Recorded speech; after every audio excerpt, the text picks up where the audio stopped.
Արհեստական բանականությունը հնարավորություն է տալիս ստեղծել, մշակել և տարածել տեղեկություններ ավելի արագ ու արդյունավետ, սակայն դա նաև նշանակում է, որ մարդիկ պետք է լինեն առավել խելացի ու քննադատաբար մոտենան ստեղծված ինֆորմացիային։ Մեդիագրագիտությունը մեզ օգնում է հասկանալ, թե ինչպես է աշխատում տեղեկատվական համակարգը, ինչ ձևով կարող ենք տարբերակել իրական տեղեկությունը դրված արհեստական ինտելեկտի կողմից ստեղծված մանիպուլյացիաներից։ Մեդիագրագիտությունը արհեստական բանականության դարաշրջանում կարևոր ճյուղ է կազմում, քանի որ ակալատես ենք լինում նոր տեխնոլոգիաների արագ զարգացմանը և դրանց ազդեցության վրա մեր տեղեկատվության, հաղորդակցման և սոցիալական փոխհարաբերությունների վրա։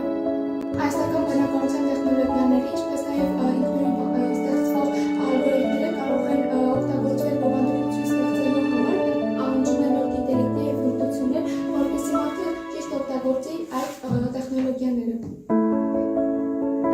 Մեդիագրագիտությունը ներառում է նաև զգոնություն և պատասխանատվություն մուլտիմեդիա բովանդակություն ստեղծելու և տարածելու գործընթացում։ Սա հատկապես կարևոր է, երբ խոսքը վերաբերում է դեզինֆորմացիայի և կողմնական բովանդակությանը։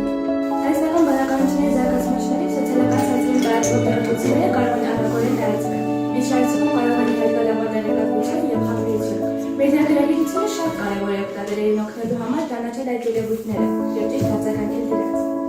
Թագանցրագրերում մեդիագրագիտության ներառումը պետք է ուժեղանա, որպեսզի երիտասարդ